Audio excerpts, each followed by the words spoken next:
pumasok na sa akin or ang kinita ko is ito. Yung estimated revenue na yan. So, yan yun.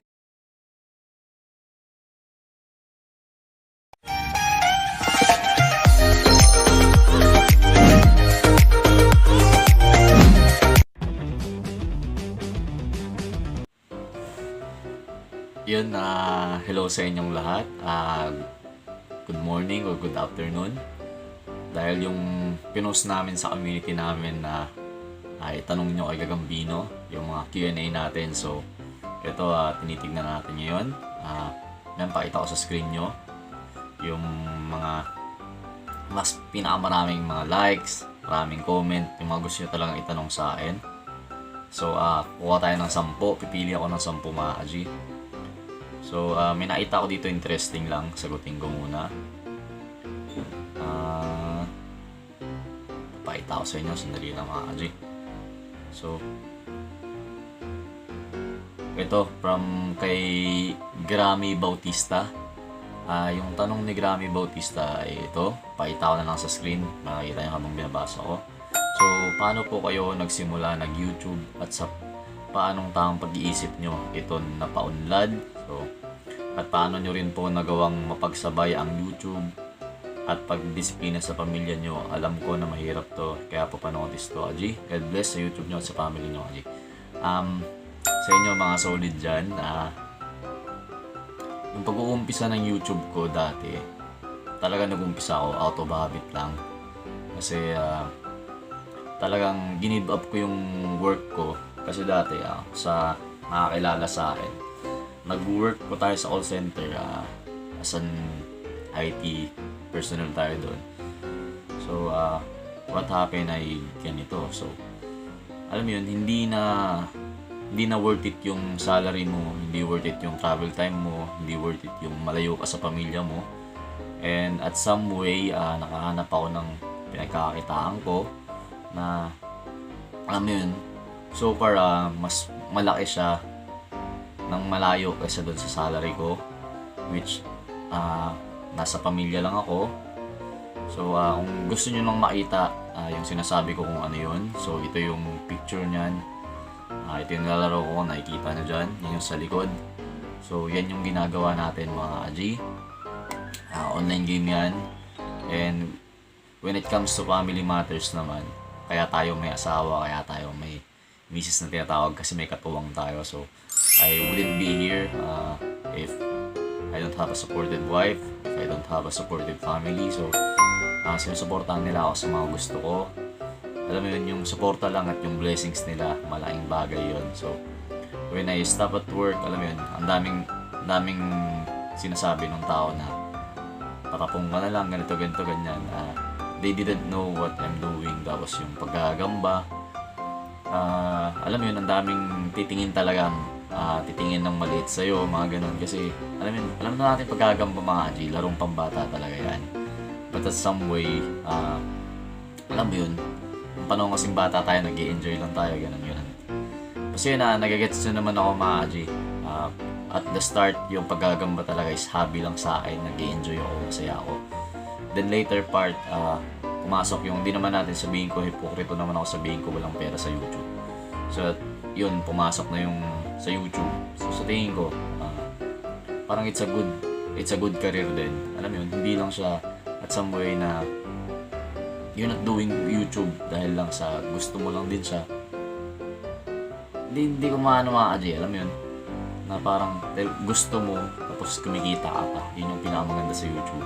And napaunlad ko yung YouTube dahil siguro, sa tanong niya naman, dahil napaunlad ko yung YouTube dahil siguro sa, alam mo yun, maging genuine ka lang, pakita mo na masaya ka talaga sa ginagawa mo. And at some way, yung pagiging idealistic natin, pagganahin natin. Kasi yung platform ng YouTube ay napakalaki. Alam mo yun? At we are all friends at some ways. But sa mata ng mga tao, parang competitive din yun eh. So, you need to be unique at some way. Talagang ipakita mo kung ano ka, anong makikita ng tao sa'yo. Yung mga ganun. So, yun yung unang tanong natin. Napakahaba. Kasi meaningful yung tanong niya. naman ni Badang official account. So, pakasal na kayo, Lods. Kunin mong ninong si Spider-Man tapos design ng kasal nyo sa ako. So, regarding sa kasal, me and my wife, tinatawag ko siyang wife kahit wala akong sing-sing or we're not engaged or hindi kami kasal. So, on my own opinion kasi, alam mo yun, hindi naman kailangan kasal kayo para tawagin mong asawa mo yung tao. Kasi alam naman namin sa sarili namin na mahal namin yung isa't isa, and regardless kung mag-away man kami, ano man mangyari, through thick and thin, so mahal ko yun. Mahal ko yung baby ko. So, yun yung meaning para sa akin. But at some point, darating tayo doon, papakasal din kami. So, yun lang wish nyo. Saka, mga tanong kasi dito mga Aji, yung tanong ng iba is hindi related sa ano. So, yung Hailey Arnett, so yun yung tanong niya, paano magka-forever. So, siguro antayin mo lang. Yun naman yung best way dun is antayin mo lang. Pakita mo, show what they, pakita mo kung ano ka talaga. So, darating at darating yan. Kasi lahat naman may nakalaan para sa atin. Hindi man yung hinahanap natin. Pero, basta pa yung okay sa'yo ng kaliligaya mo. So, yun yan. Daming likes ng tanong, bakit yung mga basta na-at yung mga tanong na ito yung iba. So, palita ko yung tanong ng iba. So, gaano katagal niligawan ni mga baby si Lods Gagambino? Gaano ko niligawan ng misis ko? So, yung kwento namin ng misis ko talaga, nag-umpisa yun yung nag-a-apply pa lang ako sa call center dati. So, sabay kami nag-apply, tapos may isa pa kaming kaibigan na si Marjorie Marquez. So, pakita kami picture siguro dyan. Yan. Sabay kaming tatlo. So, yung misis ko that time, si baby. So, una ko pa lang siya nakita dati. Alam mo yun, interesting siya. Interesting talaga siya. So, she caught my eye. Tapos, alam mo yun, very mysterious kasi yung misis ko. So, umpisa kami, hindi ko siya gusto or hindi kami magkaibigan, parang gano'n. Tapos later part, yun, nakakausap ko na siya, ganyan. Tapos basta, hanggang dumating na sa punto na dinadala niya akong pagkain, hinahatid ko na siya. Tapos kung ano man, yun, basta yun, kakain, manunood. Basta alam niyo na kung ano nangyayari dyan. So, well, nakakatid sundot, ganyan. Pero hindi. So, yun. Ano ba? Cellphone to. Pangari ko pa. So, ilan na anak ko? Yun. Ito tanong ni Arnold Malikdem. Ilan na anak ko? So, dalawa na po yung anak ko. My eldest is baby girl named Angela. Ito yung baby ko. So, and yung youngest ko naman is si Nathaniel J. Yun yung with my wife now. So, yun, dalawa na yung baby ko po. So, bakit ang paggagamba ang pinili mo para sa channel mo at gano'ng kalaki ang kinikita mo? So, yung kinikita siguro, later part, explain ko sa inyo. So, pakita natin bakit paggagamba. So, literally, tulad ng sinabi ko, yung YouTube is more about your passion. Kasi, alam mo yun, it's hard to do things na hindi mo gusto. Yun lang yun. So, it means yung paggagamba is hilig ko talaga. So, hindi nakakaalam sa nakakilala sa akin, mga kaji. Sa Mindanao pa ako, simula nang kinalaki ako, nagka-utak ako, mga kaji. Yung gagamba na yan, talagang kahit college na ako, mga kaji. Alam mo yun, gustong-gusto ko makahawak ulit ng gagamba kasi sa bukid, may bukid kami dati. Ang daming gagamba at yun lang yung pinapalaro sa akin ng lolo ko. So, yan. Nakailang GF ako bago si Mrs. So, marami-rami din. Hindi naman tayo pogi mga kaji, pero marami-rami din. So, di ko na lang sabihin siguro mga basta.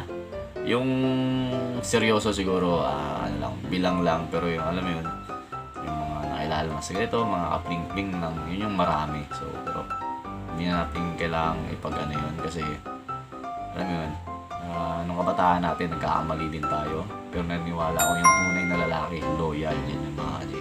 Which is, yun yung ginagampanan natin ngayon, and pinipilit natin, and pinagdarasal din kasi yun mga G. So it's hard to be loyal, it's hard to be to stick to one, alam mo yun, kasi at some ways talagang mag-aaway kayo, pero pag iniisip mo and you choose na siya pa rin, so yun, magpo-prosper yung dalawa, and give and take lang, compensate. So yun, and last part, tanong natin to. Tanong natin yung ito, tanong ni Kantot Gaming. So pangit nung abanggit natin. So ito yung niya, ba't hindi ka na po nakasama kay Kadagit? So sila Kadagit mga G, at some point talaga kami kasi marami kasi kami, so mga vlogger din talaga mga G, hindi pagkakaunawan yan. At some point hindi kami nagkakaintindihan, pero ako at si Kadagit mga G, masabi ko lang, tulad nung sabi ko sa kanya dati, kuya yung tingin ko sa kanya. So magtampuhan man kami, we're still brothers. Kaya sabi ko, yung cellphone ko open naman, yung cellphone niya open na. So makapag-usap kami. So ano man yung gusot namin, ano man yung namin, kaya namin ayusin yun. So magla-live din ako, so abangan nyo na lang kasi may gagawin kaming tournament. So makikita-kita kami ulit. So kung sino-sino man yung makakasama, sino-sino yung makapunta, pumunta pa kayo, and welcome pa yung lahat. By Spider Doc yan. So abangan nyo, mag-live ako about dyan and explain natin. So ano po ba, so ilang taon na po kayo, asawa mo G? So 26 ako, and yung misis ko naman is 25 na. So magaling ka ba G mong bilot sa mga spiders? So mas magaling ka ba G mong bilot sa mga spiders mo? So hindi natin masabi yan. So sino mas magaling mambilot? Ako ba yung gagamba ko? So misis ko lang makakasagot dyan. So, oh my God! Ano ba ang gagamba si misis mo? JV Aquino. So hindi po. Yung misis natin is takot sa gagamba yan, and hindi natin intend na palaroin siya nun kasi pag ayaw niya naman, okay lang. So mayroon sa shot kasi may trabaho pinagkakita na exercise ko lang. YouTuber pag-uwan na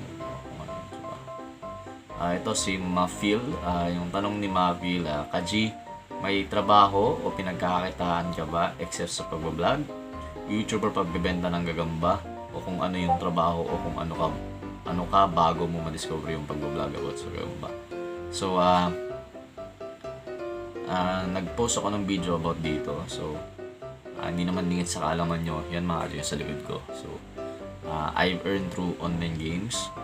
I farm things, nagpa-farm ako ng mga gamit, and mostly sa mga clients namin or client ko, European countries and sa US, North America. So pwede nyo i-check yung video, nandito siya.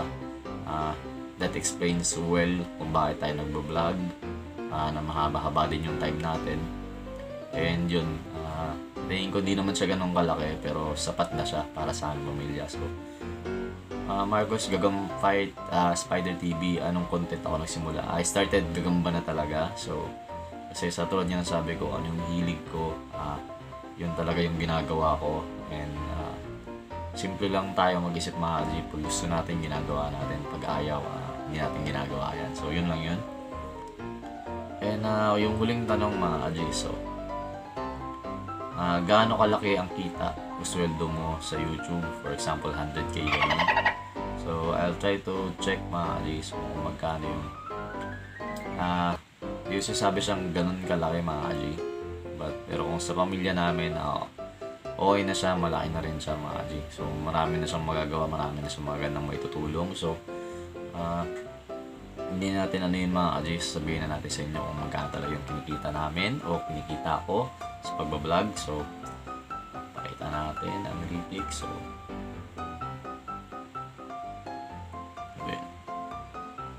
videos, dashboard pa pala ang misis to. So